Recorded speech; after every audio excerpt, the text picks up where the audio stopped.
Good morning, students. We were discussing how we can separate different kinds of materials from a given mixture. And today we will discuss about can water dissolve any amount of a substance.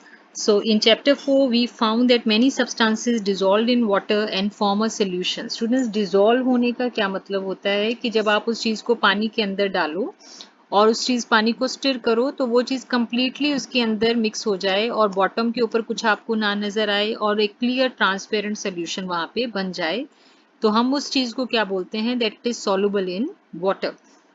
We say that these substances are soluble in water. What will happen if we go on adding more and more of these substances to a fixed quantity of water?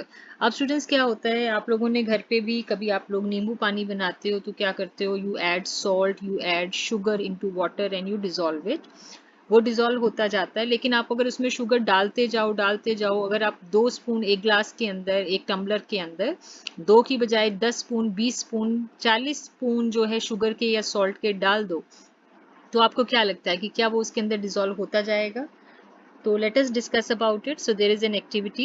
You will need a beaker or a small pan, a spoon, salt and water. Pour half a cup of water in the beaker and add 1 teaspoonful of salt and stir it well until the salt dissolves completely. तो उन्होंने क्या कहा है कि आप beaker लीजिए या एक स्मॉल पैन लीजिए आप एक टम्बलर भी ले सकते हो ग्लास ले सकते हो एक स्पून लीजिए सॉल्ट लीजिए और पानी लीजिए और उसके बाद क्या करना है उसमें हाफ कप पानी का डालिए बीकर के अंदर या जो भी बर्तन आपने लिया उसके अंदर आधा कप पानी का डालिए and add 1 teaspoon full of salt teaspoon यानी कि स्टूडेंट्स जो नॉर्मल आप लोग स्पून घर पे यूज करते हो 1 चमचा सॉल्ट आपने डाला और अच्छे से उसको स्टिर किया हिलाया घोल दिया until the salt dissolves completely तो अच्छे से उसको घुलने दिया again add a teaspoonful of salt and stir it well उसके बाद क्या करना है आपने 1 स्पून और सॉल्ट का डालना है अच्छे से घोल लेना है go and adding salt 1 teaspoon at a time and stir तो उसके बाद एक एक स्पून करके आप उसके अंदर सॉल्ट डालते जाइए और उसे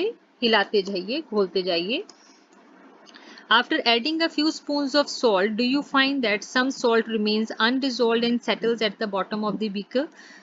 जब आपने कुछ स्पून सॉल्ट के उसके अंदर डाल दिए हैं तो क्या आपको लगता है कि कुछ सॉल्ट जो है वो अनडिजॉल्व रह गया है अभी भी और बॉटम ऑफ बीकर पे बच गया है तो स्टूडेंट्स जब आप ये एक्टिविटी करके देखेंगे तो आपको पता लगेगा if yes this means that no more salt can be dissolved in this amount of water we have taken तो उस चीज का मतलब क्या होगा कि जितना पानी हमने लिया था जो अमाउंट पानी का हमने लिया था कितना लिया था हाफ कप पानी लिया था तो हाफ कप के अंदर उससे ज्यादा सॉल्ट जो है वो नहीं घोला जा सकता हो सकता है कि उसमें 10 स्पून के बाद नीचे सॉल्ट बैठना शुरू हुआ हो तो इसका मतलब क्या है कि 10 स्पून से ज्यादा उसकी कैपेसिटी नहीं है और अगर 10 स्पून से ज्यादा सॉल्ट हम उसके अंदर डालेंगे तो वो उसको होल्ड नहीं कर पाएगा पानी और अल्टीमेटली क्या हो जाएगा वो अल्टीमेटली नीचे बॉटम पे बैठना शुरू हो जाएगा the solution is now set to be saturated तो स्टूडेंट्स ये अगर आपको पूछ लिया जाए what do you mean by saturated solution तो सैचुरेटेड सोल्यूशन का मतलब होता है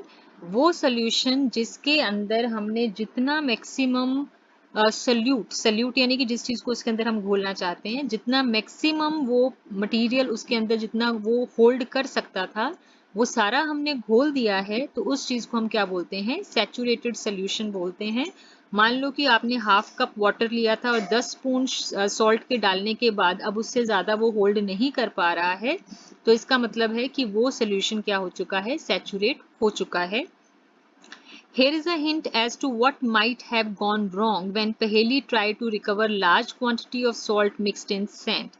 Perhaps the quantity of salt was much more than that required to form a saturated solution.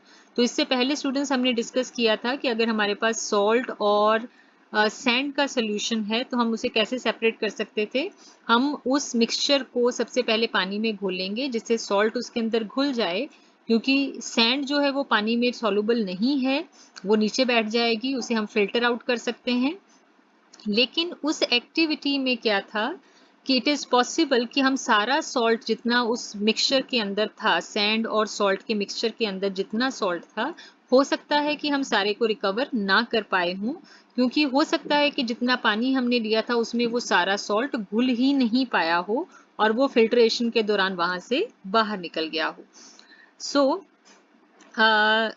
Perhaps the quantity of salt was much more than that required to form a saturated solution. तो saturated solution बनाने के लिए जितनी quantity चाहिए उसकी, अगर उससे ज़्यादा हम डाल देते हैं तो क्या हो जाता है, फिर वो नीचे बैठना शुरू हो जाता है, वो undissolved रह जाता है. ठीक है. The undissolved would have remained mixed with the sand and could not be recovered. तो वहां पे वो सैंड के साथ ही सेपरेट हो जाएगा, बाहर निकल जाएगा और हम उसे रिकवर नहीं कर पाएंगे. तो ऐसा करने के लिए हमें क्या करना पड़ेगा, then we'll have to take another glass of water और उसमें दोबारा से डालना पड़ेगा जब तक कि सारे का सारा सॉल्ट वहां से ना निकल जाए. So she could solve her problem by using a larger quantity of water. या वो शुरू में ही ज्यादा अमाउंट में पानी ले ले ताकि सैचुरेशन ना हो पाए सोल्यूशन की, तो ऐसा भी हम कर सकते हैं. Suppose she did not have sufficient quantity of water to dissolve all the salt in the mixture. Is there some way that water could be made to dissolve more salt before solution gets saturated?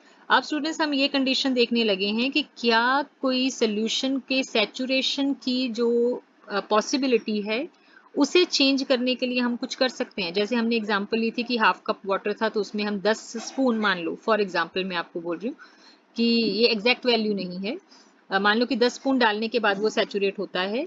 अब हम ये check करेंगे कि क्या हम इसमें कुछ कर सकते हैं, can we do something to the solution कि अब हम 10 से ज्यादा स्पून उसके अंदर डाल सकें सॉल्ट के.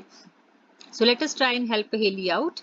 Activity 9. Take small water in beaker and mix salt in it until it cannot dissolve any more salt. This will give you a saturated solution of salt water. तो सबसे पहले हमने saturated solution बना लेना है. Now add a small quantity of salt to this saturated solution and heat it. अब हमने क्या करना है कि जो solution एक बार saturate हो चुका था, यानी कि जिसमें अब अगर हम और सॉल्ट डालते थे तो वो बॉटम पे बैठने लगा था, वो उसके बाद ज्यादा नहीं घुल रहा था, उस सोल्यूशन को लेके अभी हमने क्या करना है, हीट करना शुरू करना है. We have kept it on the flame, flame पे रख के उसे गर्म करना शुरू कर दिया. What do you find, what happens to the undissolved salt in the bottom of the beaker, does it dissolve now. तो उसके बाद जो अनडिसॉल्व्ड सॉल्ट उसके बॉटम पे बचा हुआ था, हीट करने के बाद क्या वो डिसॉल्व हो गया. If yes, can some more salt be dissolved in this solution by heating it? तो क्या हीट करने के बाद अब हम उसके अंदर और सॉल्ट जो है वो डिसॉल्व कर सकते हैं, ये हमने चेक करना है. So let this hot solution cool. Does the salt appear to settle at the bottom of the beaker again?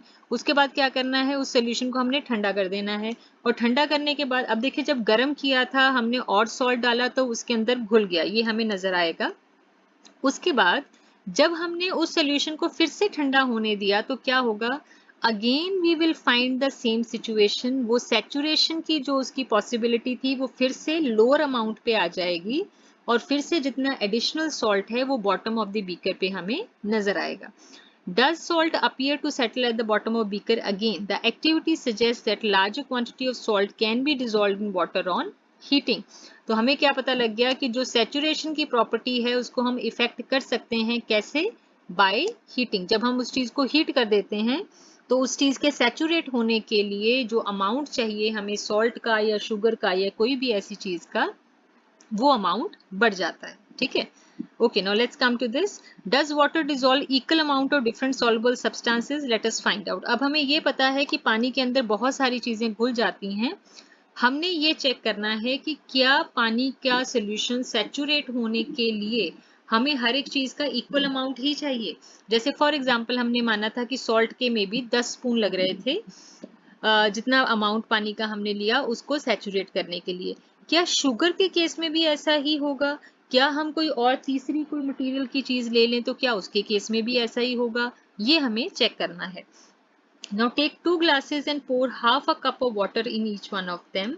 तो स्टूडेंट्स क्या करने हैं, 2 ग्लासेस लेने हैं और उनमें हाफ कप पानी जो है वो हमने डालना है. Now add a teaspoon of salt to 1 glass and stir till the salt dissolve. उसके बाद हमने क्या करना है कि हाफ कप पानी हमने लिया था दोनों ग्लासेस में और उसमें एक एक स्पून जो है वो सॉल्ट का हमने डाला और उसको घोल लिया. Now go on adding salt 1 teaspoon at a time till the solution saturate. तो दोनों का सोल्यूशन हमने सैचुरेशन तक बनाते रहना है. Record the number of spoons of salt that dissolved in water in table 5.2. Now repeat the same activity with sugar. अब जो दूसरा वाला ग्लास था उसमें हमने शुगर डालनी शुरू करनी है और शुगर का एक एक स्पून डाल के हमने घोलते जाना है. Now repeat this with some other substances that are soluble in water. और उसके अलावा कोई तीसरी चीज़ भी अगर आपको लगता है कि आपके घर में है जो पानी में अच्छे से घुल जाती है, तो उसके लिए भी आप सैचुरेटेड सोल्यूशन बना के देख सकते हो। जैसे कि यहाँ पे आप ट्राई कर सकते हो, जो मीठा सोडा होता है उसको ट्राई कर सकते हो, वो घुल जाता है पानी में, तो you can try it with that also.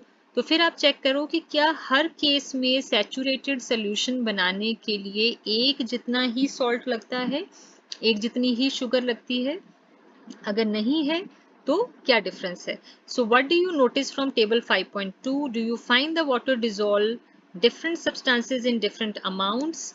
तो स्टूडेंट्स ये एक्टिविटी आप लोग परफॉर्म करके देख सकते हो। We have discussed a few methods of separating substances. Some of the methods of separation presented in this chapter are also used in the science laboratory.